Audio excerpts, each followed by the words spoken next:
കഥയെ ആരംഭിക്കുന്നത് 93, 94 കാലഘട്ടത്തിലെ ഒരു ഡാൻസ് പാർട്ടി കാണിച്ചുകൊണ്ടാണ്. സ്കൂളിലെ ഡാൻസ് പാർട്ടിയായിരുന്നു. ആ കൂട്ടത്തിൽ മൊഡസ്റ്റോ എന്നു പേരുള്ള ഒരു യുവാവുമുണ്ടായിരുന്നു. സ്കൂളിലെ മറ്റു കുട്ടികളൊക്കെ ഒത്തുചേർന്ന് ഡാൻസ് പാർട്ടിയിൽ ഡാൻസ് കളിക്കുന്നതൊക്കെ കണ്ട് മൊഡസ്റ്റോ അസൂയയോടെ ഓരോരുത്തരെയും നോക്കി നിന്നു. അവനൊരു പേരുണ്ടായിരുന്നില്ല. അപ്പോഴാണ് സുന്ദരിയായ ഒരു പെൺകുട്ടി ഡാൻസ് കളിക്കാൻ അവനെ വിളിക്കുന്നത്. താല്പര്യത്തോടെ അവൻ അവളുടെ അടുത്തു ചെന്നു. അവൾക്കൊപ്പം ഡാൻസ് ചെയ്യാൻ തുടങ്ങി. ഒരു ഘട്ടത്തിൽ അവൾ ചുംബിക്കാൻ അടുത്തു വന്നപ്പോൾ അവൻ അവളെ ചുംബിച്ചു. പക്ഷെ പെട്ടെന്ന് ചുറ്റിലും ചിരിശബ്ദം കേൾക്കുന്നുണ്ടായിരുന്നു. മൊഡസ്റ്റോ നോക്കിയപ്പോൾ കുട്ടികളൊക്കെ മൊഡസ്റ്റോയെ നോക്കിയാണ് ചിരിക്കുന്നത്. പിന്നാലെയാണ് കാര്യം വ്യക്തമായത്. കുട്ടികൾക്കൊന്നും മൊഡസ്റ്റോക്കൊപ്പമുള്ള പെൺകുട്ടിയെ കാണാൻ പറ്റുന്നുണ്ടായിരുന്നില്ല. മൊഡസ്റ്റോ ഓരോ കോക്രി കാട്ടുകയാണ് എന്നായിരുന്നു അവർ കരുതിയത്. അത് മനസ്സിലായ മൊഡസ്റ്റോ തന്റെ കൂടെ നിൽക്കുന്ന പെൺകുട്ടിയിൽ നിന്ന് ഒന്ന് അകന്നു മാറാൻ ശ്രമിച്ചു. ഇതിനിടയിൽ അവൻ താഴെ വീഴുകയും ചെയ്തു. ചുംബിക്കാൻ വന്നപ്പോ പിന്മാറിയ മൊഡസ്റ്റോയെ കണ്ട് ദേഷ്യപ്പെട്ട ആ പെൺകുട്ടി തന്റെ യഥാർത്ഥ പ്രേതരൂപം പൂണ്ടു. മൊഡസ്റ്റോയെ ആക്രമിക്കാൻ അടുത്തേക്ക് വരാൻ തുടങ്ങി. പെട്ടെന്ന് ആവിയിൽ അലിഞ്ഞ് ആഗോസ്റ്റ് ഇല്ലാതായി പോവുകയാണ്. അതിൽ പിന്നെ അങ്ങോട്ടേക്ക് മൊഡസ്റ്റോക്ക് പ്രേതങ്ങളെ കാണാൻ പറ്റുമായിരുന്നു. അതവന്റെ ജീവിതത്തെ തന്നെ ബാധിച്ചു. മൊഡസ്റ്റോ പിന്നീട് ഒരു അധ്യാപകനായെങ്കിലും ഏവരും കളിയാക്കുന്ന അവമാനിക്കുന്ന വ്യക്തിയായി അവൻ മാറി.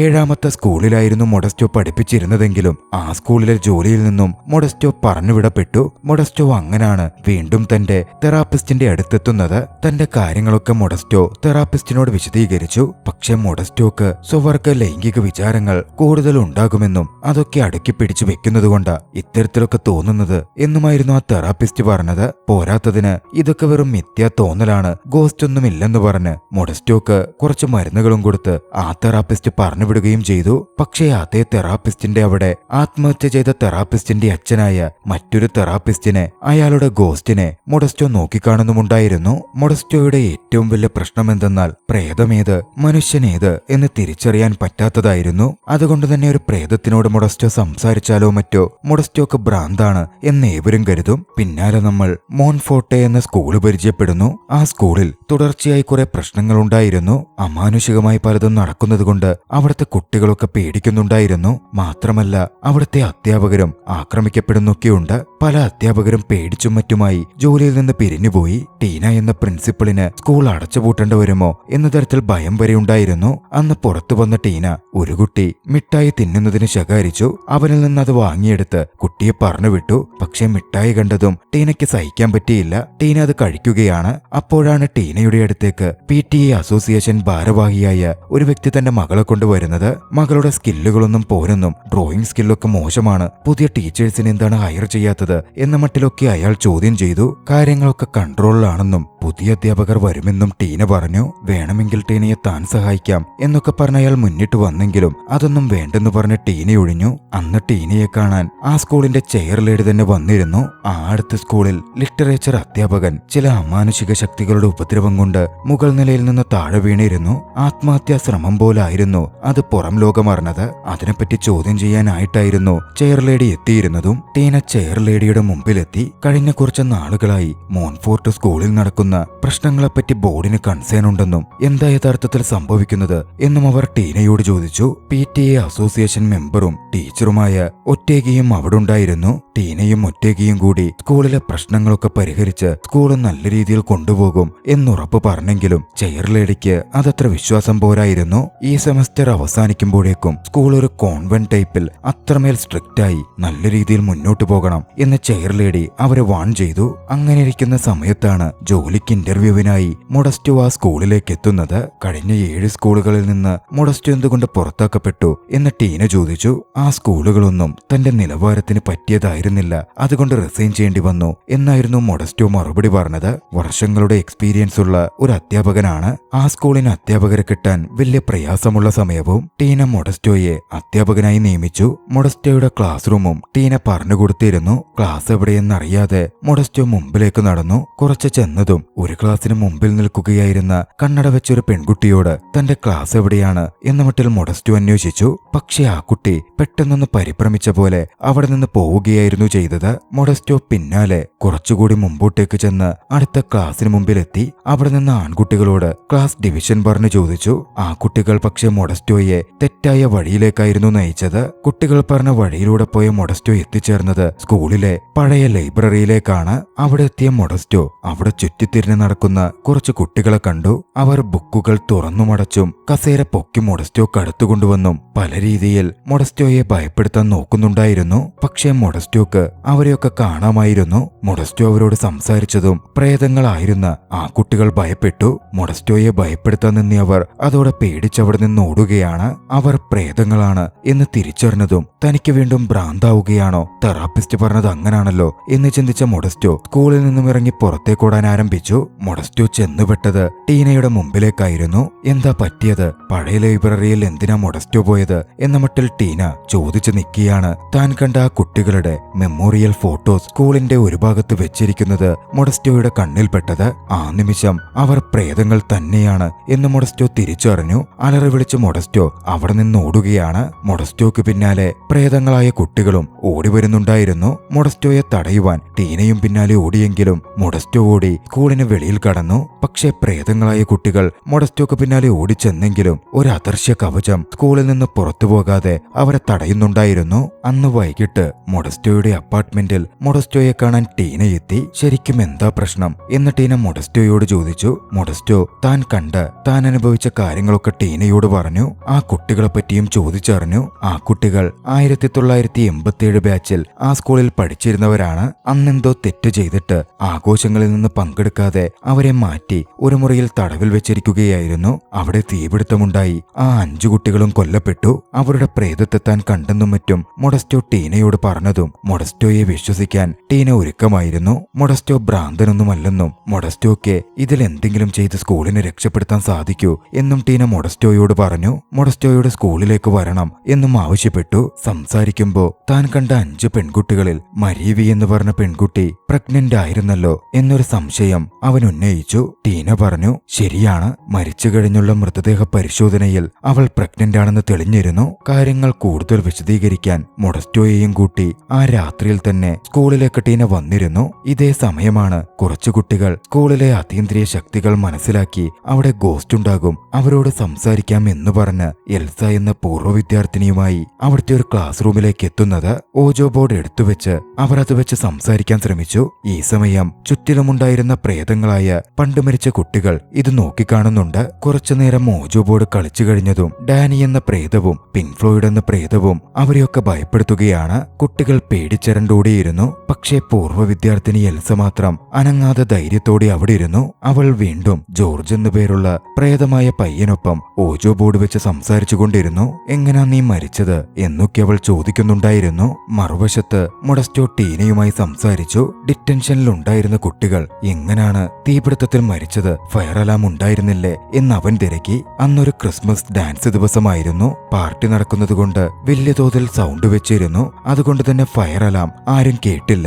എന്റെ അച്ഛൻ ഈ സ്കൂളിൽ നിന്ന് പ്രിൻസിപ്പളായി റിട്ടയർഡായ ദിവസവുമായിരുന്നു അത്, ടീന ഓർത്തു പറഞ്ഞു. അവർ സംസാരിച്ചു നിൽക്കെ ഓജോ ബോർഡ് കളിക്കാൻ വന്ന് പ്രേതങ്ങളുടെ പ്രവർത്തനം കണ്ട് പേടിച്ചോടുന്ന കുട്ടികളുടെ അലർച്ച അവർ കേട്ടു. ഡാനിയും പിങ്ക് ഫ്ലോയിഡും അവർക്ക് പിന്നാലെ അവരെ ഭയപ്പെടുത്തി ഓടിക്കുന്നത് മറ്റാർക്കും അതുപോലെ കാണാൻ പറ്റില്ലെങ്കിലും മൊഡസ്റ്റോക്ക് കാണാമായിരുന്നു. ടീന മൊഡസ്റ്റോയോട് എങ്ങനെങ്കിലും മരിച്ചു കഴിഞ്ഞ ആ ആത്മാക്കളെ സ്കൂളിൽ നിന്ന് ഒഴിവാക്കാമോ, മൊഡസ്റ്റോക്ക് അതിന് സാധിക്കൂ, മൊഡസ്റ്റോ ഭ്രാന്തനൊന്നുമല്ല, ഞാൻ പൂർണ്ണമായി വിശ്വസിക്കുന്നുണ്ട് എന്ന് അവനോടായി പറഞ്ഞു. ടീനയുടെ വാക്കുകൾ മൊഡസ്റ്റോയെ സന്തോഷിപ്പിച്ചിരുന്നു. അത്രനാളും തന്നെ ഭ്രാന്തൻ എന്ന് വിളിച്ചിരുന്ന തെറാപ്പിസ്റ്റ് പറഞ്ഞതൊന്നും സത്യമല്ല എന്നും മൊഡസ്റ്റോ തിരിച്ചറിയുകയായിരുന്നു. അടുത്ത ദിവസം കോൺഫിഡന്റായി മൊഡസ്റ്റോ സ്കൂളിലേക്ക് വന്നു. ഉപേക്ഷിക്കപ്പെട്ട ലൈബ്രറിയിലേക്ക് കയറി ചെന്നു. പ്രേതങ്ങളായ കുട്ടികൾ അവിടെ ഉണ്ടായിരുന്നു. മൊഡസ്റ്റോ അവരോട് സംസാരിക്കാൻ ശ്രമിച്ചു. ഒരു സാധാരണ മനുഷ്യനാൽ തങ്ങൾ കാണപ്പെടുന്നതും സംസാരിക്കാൻ സാധിക്കുന്നതും അവർക്കും വലിയ ആശ്വാസമായിരുന്നു. വൈകാതെ നേരിട്ട് മൊഡസ്റ്റോ പോയിന്റിലേക്ക് വന്നു. സ്കൂളിൽ അവർ പ്രശ്നങ്ങൾ ഉണ്ടാക്കരുതെന്നും സ്കൂൾ വിട്ടു പോകണം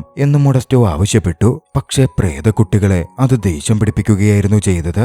അവർ മൊഡസ്റ്റോയെ ഒരു റോക്ക് ക്ലൈംബിംഗ് വാളിൽ തലകീഴായി തൂക്കിയിട്ടു. അടുത്ത ദിവസം മൊഡസ്റ്റോ വീണ്ടും തെറാപ്പിസ്റ്റിനെ കാണാൻ പോയി. മകനായ തെറാപ്പിസ്റ്റിനോട് സംസാരിക്കാതെ ആത്മഹത്യ ചെയ്ത തെറാപ്പിസ്റ്റിന്റെ അച്ഛനായിരുന്ന പഴയ സൈക്യാട്രിസ്റ്റിനോട് മൊഡസ്റ്റോ സംസാരിച്ചു. തെറാപ്പിസ്റ്റിന്റെ അച്ഛന്റെ പ്രേതം മൊഡസ്റ്റോ തന്നെ കാണുന്നതിലും സംസാരിക്കുന്നതിലും കിട്ടുന്നതിലും ഏറെ സന്തോഷവാനായി. എല്ലാ ആത്മാക്കൾക്കും എന്തെങ്കിലുമൊക്കെ ദൗത്യവും ആഗ്രഹങ്ങളും ഒക്കെ ഉണ്ടാകും. അവർക്ക് ചെയ്തു തീർക്കാനുള്ള പ്രവൃത്തി പൂർണ്ണമായാലേ അവർ ഈ ലോകം വിട്ടുപോകൂ.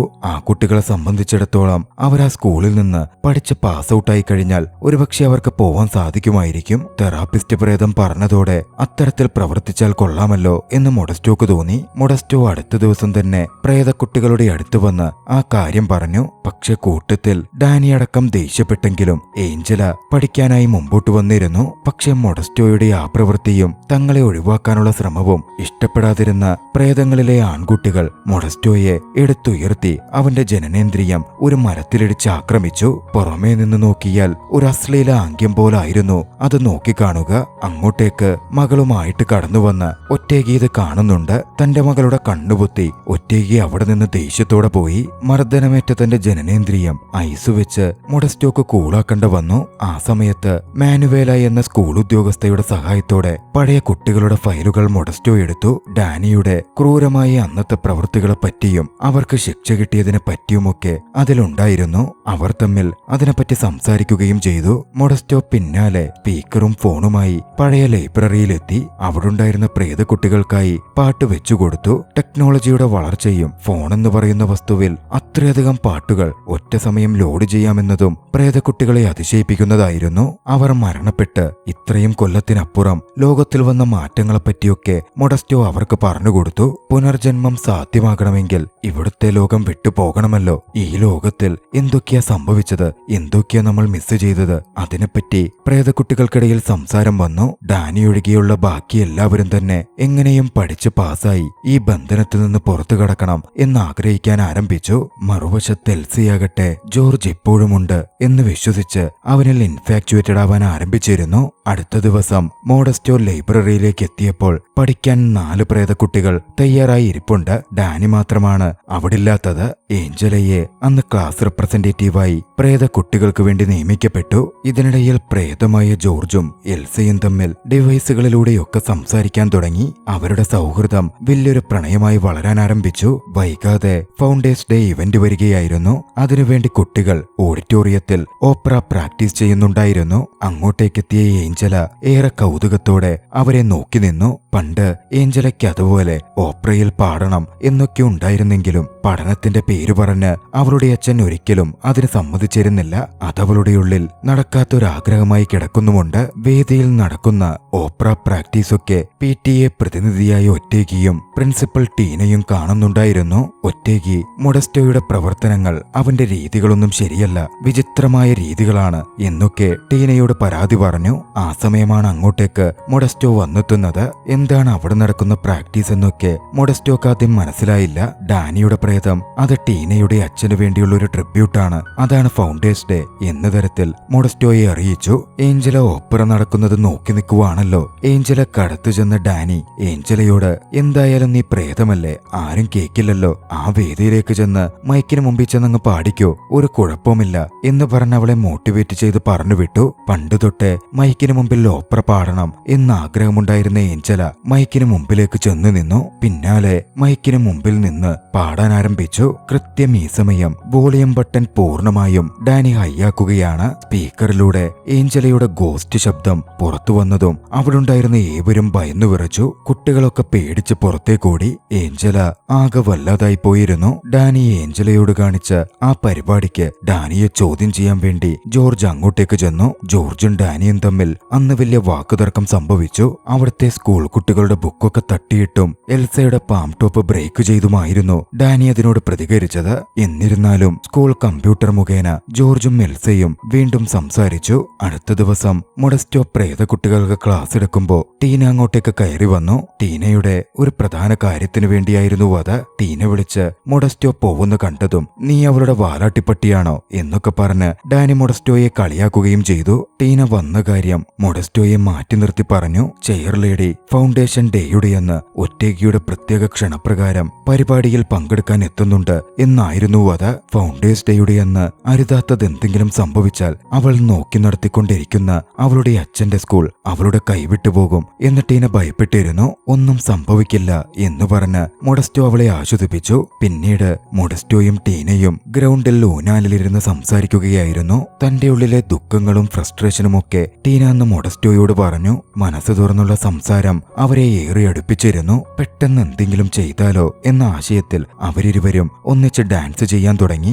ഇതിനിടയിൽ ഒരു ചുംബന സാഹചര്യം രൂപപ്പെട്ടു വന്നു. മൊഡസ്റ്റോക്കടുത്തേക്ക് ടീന ചുംബിക്കാൻ അടുത്തു വന്നു. ഇതൊക്കെ പ്രേതക്കുട്ടികൾ കാണുകയും മുകളിൽ നിന്ന് കളിയാക്കി വിളിക്കുകയും ഒക്കെ ചെയ്യുന്നുണ്ടായിരുന്നു. പ്രത്യേകിച്ചും ഡാനിയായിരുന്നു അത് ചെയ്തത്. ടീന ചുംബിക്കാൻ അടുത്തെത്തിയതും മൊഡസ്റ്റോ ടീനയുടെ പിടിപിടിപ്പിച്ച് അവിടെ നിന്ന് തിരികെ പോന്നു. നാളുകൾ കടന്നുപോയിക്കൊണ്ടിരുന്നു. പ്രേതക്കുട്ടികൾ എല്ലാ രീതികളിലുമുള്ള തങ്ങളുടെ പഠനങ്ങൾ തുടർന്നു പോന്നു. ഓരോ ഘട്ടത്തിലും അവരവരുടെ പഠനം ഇംപ്രൂവ് ചെയ്യുകയും ചെയ്തു. വൈകാതെ എക്സാം ആവാൻ പോവുകയായിരുന്നു. എൽസയുമായി ഫ്ലേർട്ട് ചെയ്യുമ്പോൾ ജോർജ് ഒരിക്കൽ പറഞ്ഞു, വൈകാതെ ഞാൻ ഇവിടം വിട്ടുപോകും, അങ്ങനാണെങ്കിൽ ഞാനും നിന്റെ കൂടെ വരും, അതിന് ഞാനെന്താ ചെയ്യേണ്ടത്? എൽസ ചോദിച്ചു. ജോർജ് മറുപടി പറഞ്ഞില്ല. എൽസ പിന്നീട് പഴയ ലൈബ്രറിയിൽ വന്ന് പ്രേതക്കുട്ടികൾ അവിടുണ്ട് എന്ന രീതിയിൽ തന്നെ അവർക്കൊക്കെ ബെസ്റ്റ് വിഷസ് നേർന്നു. വൈകാതെ താൻ അവരെ വന്ന് മീറ്റ് ചെയ്യും എന്നർത്ഥം വെച്ച് പറയുകയും ചെയ്തു. അങ്ങനെ വൈകാതെ എക്സാം ദിവസമായി. പ്രേതക്കുട്ടികൾക്ക് മൊഡസ്റ്റോ എക്സാം നടത്തി. ചെറുതായി കോപ്പിയടിച്ചും നോക്കിയെഴുതിയും ഒക്കെയാണെങ്കിലും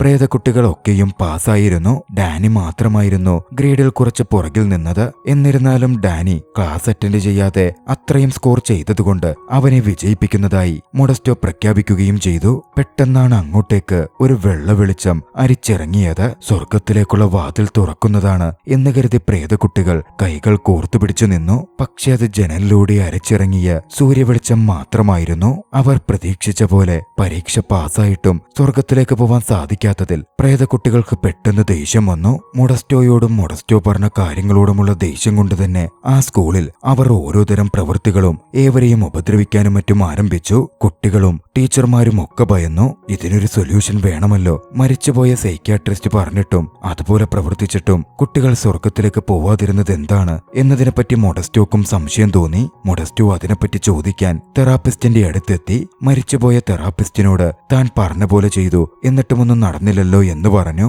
അവർ അതൊക്കെ പ്രവർത്തിച്ചു. പക്ഷേ ഓരോരുത്തരും ഇൻഡിവിജ്വൽസ് ആണല്ലോ. ഓരോരുത്തർക്കും അവരുടേതായ ചില ആഗ്രഹങ്ങൾ ചിലപ്പോ ഉണ്ടായേക്കാം. തെറാപ്പിസ്റ്റ് പറഞ്ഞത് ശരിയാണ് എന്ന് മൊഡസ്റ്റോക്ക് തോന്നി. മൊഡസ്റ്റോ ടീനയെ കാണുവാൻ സ്കൂളിലേക്ക് തിരികെ ഓടിയെത്തി. പക്ഷെ അവൻ ഓടിയെത്തുമ്പോഴേക്കും അവിടെ PTA മീറ്റിംഗ് സംഘടിപ്പിക്കപ്പെട്ടിരുന്നു. ഒറ്റേകിയും മറ്റുള്ളവരും മൊഡസ്റ്റോയുടെ പ്രവൃത്തികളെ കുറ്റപ്പെടുത്തി. മൊഡസ്റ്റോ കാരണമാണ് ഇവിടെ ആവശ്യമില്ലാത്തോരൊന്ന് സംഭവിച്ചത്, അവന് ഭ്രാന്താണ് എന്നൊക്കെ പറഞ്ഞ് ടീനയോട് മൊഡസ്റ്റോയെ സ്കൂളിൽ നിന്ന് പുറത്താക്കണം എന്നാവശ്യപ്പെട്ടു. മറ്റു വഴികളില്ലാതെ ടീന മൊഡസ്റ്റോയെ സ്കൂളിൽ നിന്ന് പുറത്താക്കുകയാണ്. തന്റെ സാധനങ്ങളെടുക്കാൻ മൊഡസ്റ്റോ പഴയ ലൈബ്രറിയിലേക്ക് ചെന്നു. അവിടുണ്ടായിരുന്ന പ്രേതക്കുട്ടികളോട് ആ സമയം മൊഡസ്റ്റോ സംസാരിച്ചു. അവർക്ക് ഈ ലോകം വിട്ടു പോകണമെങ്കിൽ അവരാരാണ് എന്നുള്ളത് അവർ മനസ്സിലാക്കി അംഗീകരിക്കണം. നിങ്ങളുടെ തീരാത്ത ആഗ്രഹങ്ങളുണ്ടെങ്കിൽ അത് ത്യാഗം ചെയ്യുകയോ പൂർത്തിയാക്കുകയോ വേണം. അവിടെ വെച്ച് പ്രേതക്കുട്ടികളും മൊഡസ്റ്റോയും തമ്മിൽ വലിയൊരു കോൺവെർസേഷൻ നടന്നു. അപ്പോഴാണ് ഒരു കാര്യം വ്യക്തമാകുന്നത്. ഡാനി എപ്പോഴും എല്ലാത്തിൽ നിന്നും മടിച്ചു നിന്നിരുന്നല്ലോ. സംഭവം എന്തെന്നാൽ അവൻ നരകത്തിൽ പോകും എന്നൊരു പേടി അവനുണ്ടായിരുന്നു. അന്ന് ഡിറ്റൻഷനു വേണ്ടി കുട്ടികളെയൊക്കെ മുറിയിൽ അടച്ചിട്ടപ്പോ പുറത്തു കിടക്കുവാൻ വേണ്ടി ഏവരുടെയും ശ്രദ്ധ പിടിക്കുവാൻ ഡാനിയായിരുന്നു തീ കത്തിച്ചത്. ആ തീയിൽപ്പെട്ടിട്ടായിരുന്നു അവരേവരും മരിച്ചതും. മറ്റു കുട്ടികൾക്കാണെങ്കിൽ അതറിയുകയുമില്ല. തന്റെ തെറ്റ് തന്നെ നരകത്തിലേക്ക് അയക്കുമോ എന്ന് ഡാനി ഭയപ്പെട്ടിരുന്നു. അന്ന് രാത്രിയിൽ ഡാനി ദുഃഖിച്ചിരിക്കുന്നത് മറ്റ് പ്രേതക്കുട്ടികൾ കണ്ടു. മൊഡസ്റ്റോ വീണ്ടും തൂങ്ങി മരിച്ച തെറാപ്പിസ്റ്റിന്റെ അടുത്തു ചെന്നു. തെറാപ്പിസ്റ്റിനോട് ചില കാര്യങ്ങളും ഉപദേശങ്ങളും ചോദിച്ചു. പിന്നാലെ തന്റെ തെറാപ്പി സെഷൻ അറ്റൻഡ് ചെയ്യുന്ന അദ്ദേഹത്തിന്റെ മകന്റെ അടുക്കൽ അദ്ദേഹത്തിന്റെ അച്ഛൻ മരിച്ചെങ്കിലും ഇവിടം വിട്ടു പോയിട്ടില്ലെന്നും അദ്ദേഹത്തിന്റെ കൂടെ തന്നെയുണ്ട് എന്നും അറിയിച്ചു. മറുവശത്ത് മൊഡസ്റ്റോ സ്കൂളിലേക്ക് തിരികെ വരണം എന്ന് പ്രേതക്കുട്ടികൾ ആഗ്രഹിച്ചിരുന്നു. സ്കൂളിലെ പ്രേതബാധ ഒഴിവാക്കാൻ മാനുവേല ഒരു വൂഡു ആചാരം ചെയ്യാനായി തുടങ്ങുകയായിരുന്നു. പക്ഷേ പിങ്ക് ഫ്ലോയിഡ് അവളുടെ ദേഹത്തേക്ക് പ്രവേശിച്ചു. മാനുവേലയെ ഉപയോഗിച്ചുകൊണ്ട് മൊഡസ്റ്റോയെ കോൾ ചെയ്ത പ്രേതക്കുട്ടികൾ ടീന മൊഡസ്റ്റോയെ പ്രണയിക്കുന്നുണ്ട്, അതുകൊണ്ട് അങ്ങോട്ടേക്ക് മടങ്ങി വരണം എന്ന തരത്തിൽ പറഞ്ഞു. മറുവശത്ത് തന്റെ പഴയ ലോക്കർ പരിശോധിക്കുമ്പോൾ ഏഞ്ചലയ്ക്ക് ഒരു ലെറ്റർ കിട്ടി. മരിയവയുടെ ബോയ്ഫ്രണ്ടായ കെം എഴുതിയ ലെറ്റർ ബോക്സ് മാറി ഏഞ്ചലയുടെ ബോക്സിൽ വെക്കുകയായിരുന്നു. ഏഞ്ചല അത് മരീവിക്ക് കൊടുത്തു. പിങ്ക് ഫ്ലോയിഡ് അത് തട്ടിപ്പറിച്ചു വായിച്ചു. കെമ്മ ഒരിക്കലും മരീവിയെ വിവാഹം കഴിക്കാൻ ആഗ്രഹിച്ചിരുന്നില്ലെന്നും അവൾ ഗർഭിണിയായപ്പോ ആ കുട്ടിയുടെ പിതൃത്വം വരെ തള്ളിപ്പറഞ്ഞ് അവളെ ഒഴിവാക്കാനാണ് അവൻ ഉദ്ദേശിച്ചിരുന്നത് എന്നും ആ ലെറ്ററിലുണ്ടായിരുന്നു. ദുഃഖിതയായ മരീവിയെ പിങ്ക് ഫ്ലോയിഡും ഏഞ്ചലയും കെട്ടിപ്പിടിച്ച് ആശ്വസിപ്പിച്ചു. അങ്ങനെ ഫൗണ്ടേഴ്സ് ഡേയുടെ ദിവസമെത്തി. ഒറ്റേഗിയും മാനുവേലയും ടീനയും കൂടി മറ്റുള്ളവരുടെ സാന്നിധ്യത്തിൽ ചെയർലേഡിയെ സ്വാഗതം ചെയ്തു. മൊഡസ്റ്റോ അങ്ങോട്ടേക്ക് എത്തിയിരുന്നു. മൊഡസ്റ്റോയെ കണ്ട് ടീന അവനെ നോക്കുന്നുണ്ട്. ഒറ്റേഗി മൊഡസ്റ്റോയെ കണ്ട് വല്ലാതെ അസ്വസ്ഥനായി. ഇതേസമയം പ്രേതക്കുട്ടികൾ മൊഡസ്റ്റോയോട് മാപ്പ് ചോദിച്ച് തിരികെ വരാൻ ആവശ്യപ്പെട്ടു. ഒറ്റേഗി മൊഡസ്റ്റോയെ പറഞ്ഞുവിടാനാണ് നോക്കുന്നത് എന്ന് മനസ്സിലായ കുട്ടികൾ റൂഫ് ടോപ്പിൽ നിന്ന് ബോൾ വെച്ച് ഒറ്റേഗിയെ ആക്രമിക്കാൻ തുനിഞ്ഞു. ഒടുവിൽ മൊഡസ്റ്റോ പറഞ്ഞപ്പോഴായിരുന്നു അത് അവസാനിച്ചത്. ആ ഒരു സമയമാണ് മറ്റൊന്നുകൂടി വ്യക്തമാകുന്നത്. ഒറ്റേഗി യാഥാർത്ഥ്യത്തിൽ മരീവിയുടെ കാമുകൻ കെമ്മയായിരുന്നു. മരീവിയെ അന്ന് കൈയൊഴിയാൻ ശ്രമിച്ച കെമ്മയ്ക്കെതിരെയുള്ള പ്രതികാരം കൂടിയായിരുന്നു ആ ബോളെറിയൽ. മൊഡസ്റ്റോയെ വീണ്ടും സ്കൂളിൽ നിന്ന് പുറത്താക്കും എന്നു പറഞ്ഞ് ഒറ്റേഗി ഭീഷണിപ്പെടുത്തി. പക്ഷെ അപ്പോഴേക്കും കുട്ടികളിൽ നിന്ന് കത്തിന്റെ വിവരം അടക്കം ലഭിച്ച് മൊഡസ്റ്റോക്ക് ഒറ്റേഗിയുടെ പഴയകാലം അറിയാമായിരുന്നു. ആ കത്തടക്കം കാണിച്ച് മൊഡസ്റ്റോ ഒറ്റേഗിയെ ഭീഷണിപ്പെടുത്തി. മറുവശത്ത് ഓഡിറ്റോറിയത്തിനകത്ത് പരിപാടികൾ ആരംഭിക്കുകയായിരുന്നു. ഓപ്ര പ്രസന്റ് ചെയ്യപ്പെടുമ്പോ ഓഡിറ്റോറിയത്തിലെ ഏവരും കിടന്നുറങ്ങാൻ ആരംഭിച്ചു. പിന്നാലെയാണ് മൊഡസ്റ്റോ അങ്ങോട്ടേക്ക് എത്തുന്നത്. അവിടുണ്ടായിരുന്ന ഏഞ്ചലയെ കണ്ട മൊഡസ്റ്റോ കൂട്ടത്തിൽ ഏതെങ്കിലും പെൺകുട്ടിയുടെ ശരീരത്തിൽ കയറി പാടുവാൻ ആവശ്യപ്പെട്ടു. ഏഞ്ചല അത്തരത്തിൽ ഒരു പെൺകുട്ടിയുടെ ശരീരത്തിൽ കയറി പാടുവാൻ തുടങ്ങി. പക്ഷേ ഓപ്ര ഒക്കെ വിട്ട് എനർജറ്റിക് സോങ് ആയിരുന്നു ഏഞ്ചല പ്രസന്റ് ചെയ്തത്. അതോടെ ഉറങ്ങുകയായിരുന്ന ഓഡിയൻസ് എഴുന്നേറ്റ് ഡാൻസ് ചെയ്യാനും മറ്റും ആരംഭിച്ചു. ഈ സമയം ഒറ്റയ്ക്ക് കടന്നുവന്ന് ഈ രീതിയിലുള്ള പരിപാടിയൊന്നും ഇവിടെ പറ്റില്ല എന്ന തരത്തിൽ എതിർത്തു നിന്നു. പിന്നാലെ തന്റെ പ്രപ്പോസിഷനുള്ള കുറെ ഐഡിയാസ് ഏവരുടെയും മുമ്പിൽ അവതരിപ്പിക്കാൻ ഒറ്റയ്ക്ക് തുനിഞ്ഞപ്പോഴേക്കും ഡാനി ഒറ്റേഗിയുടെ ശരീരത്തിലേക്ക് കയറി. ഏവരുടെയും മുമ്പിൽ വെച്ച് ഒറ്റേഗിയെ ഡാനി അവന്റെ ശരീരത്തിൽ നിന്നുകൊണ്ട് തന്നെ അപമാനിച്ചു. മരീവിക്ക് വേണ്ടിയുള്ള പ്രതികാരം കൂടിയായിരുന്നു അത്. ടീന കയറി വന്ന് ഒറ്റേഗിയെ വേദിയിൽ നിന്ന് പുറത്താക്കി. പിന്നാലെ ഏവരോടും നല്ല രീതിയിൽ സംസാരിച്ചു. സ്കൂളിന്റെ പഴയ ട്രഡീഷൻസ് അടക്കം തിരികെ കൊണ്ടുവരാൻ പോകുന്നു എന്ന് പറഞ്ഞു. കയ്യടികളോടെയായിരുന്നു ഏവരും ആ പ്രഖ്യാപനത്തെ വരവേറ്റത്. തന്റെ പ്രേത കൂട്ടുകാരോട് തന്റെ തെറ്റിന് ഡാനി ക്ഷമാപണം നടത്തി. അവരെയൊക്കെ കൊല്ലണമെന്ന് കരുതിക്കൂട്ടി ഡാനി പ്രവർത്തിച്ചതായിരുന്നില്ലല്ലോ. അവരൊക്കെയും ഡാനിയോട് ക്ഷമിച്ചു. ഈ സമയം എൽസയെ അവിടെ കാണുന്നുണ്ടായിരുന്നില്ല. അവർക്കൊപ്പം ജോയിൻ ചെയ്യും എന്നെൽസ അന്ന് പറഞ്ഞിരുന്നല്ലോ. ജോർജ് എൽസയെ അന്വേഷിച്ചു ചെന്നു. സ്കൂളിലെ സ്വിമ്മിംഗ് പൂളിൽ ജോർജിനൊപ്പം ചേരുവാൻ മുങ്ങിമരിക്കാൻ ശ്രമിക്കുകയായിരുന്നു അവൾ. മരണത്തോട് മല്ലിട്ടി അവൾ ആത്മാവായി മാറി പുറത്തെത്തിയതും അവൾ ജോർജിനെ കണ്ടു. ജോർജ് അവളോട് ജീവിതം തുടരാനും എന്നെങ്കിലും ഒരിക്കൽ നമുക്കൊന്നിക്കാൻ സാധിക്കും എന്നും കൺവിൻസ് ചെയ്യിച്ചു. മറുവശത്ത് ജോർജ് പറഞ്ഞ വിവരമറിഞ്ഞ് ഓടിയെത്തിയ മൊഡസ്റ്റോ പൂളിൽ നിന്നും എൽസയെ രക്ഷപ്പെടുത്തിയിരുന്നു. CPR കൊടുത്ത് അദ്ദേഹം അവളെ ജീവിതത്തിലേക്ക് തിരികെ കൊണ്ടുവന്നു. അവൾ എഴുന്നേറ്റ് വന്നതും നീ ജോർജിനെ മിസ് ചെയ്യുന്ന പോലെ ജോർജ് അവളെയും മിസ് ചെയ്യും എന്ന് മൊഡസ്റ്റോ പറഞ്ഞു. വൈകാതെ പ്രേത കുട്ടികളുടെയൊക്കെ പ്രശ്നങ്ങൾ പരിഹരിക്കപ്പെടുകയായിരുന്നു. പിങ്ക് ഫ്ലോയ്ക്ക് മാത്രം ഒരു പാർട്ടി കൂടണമെന്നുണ്ടായിരുന്നു. അന്ന് അവിടെ നടന്ന പാർട്ടിയിൽ അവരൊക്കെ പങ്കുചേർന്നു. മൊഡസ്റ്റോയും ടീനയും ഒന്നിച്ച് ഡാൻസ് ചെയ്യുകയും ചെയ്തു. ശേഷം പ്രേതക്കുട്ടികൾ പുറത്തു വന്ന് നിന്നപ്പോൾ മരീവിയുടെ ഗർഭപാത്രത്തിൽ കുട്ടി ചവിട്ടുന്ന പോലെ അവൾക്ക് അനുഭവപ്പെടാൻ തുടങ്ങി. ആകാശത്തു നിന്നും ഒരു വെട്ടവും അതേസമയം അവരെ തേടി എത്തുന്നുണ്ടായിരുന്നു. അതാണ് അവരുടെ സമയം എന്ന് മൊഡസ്റ്റോ തിരിച്ചറിഞ്ഞു. മൊഡസ്റ്റോ അത് പറഞ്ഞതും കുട്ടികൾ കൈകോർത്തു പിടിച്ച്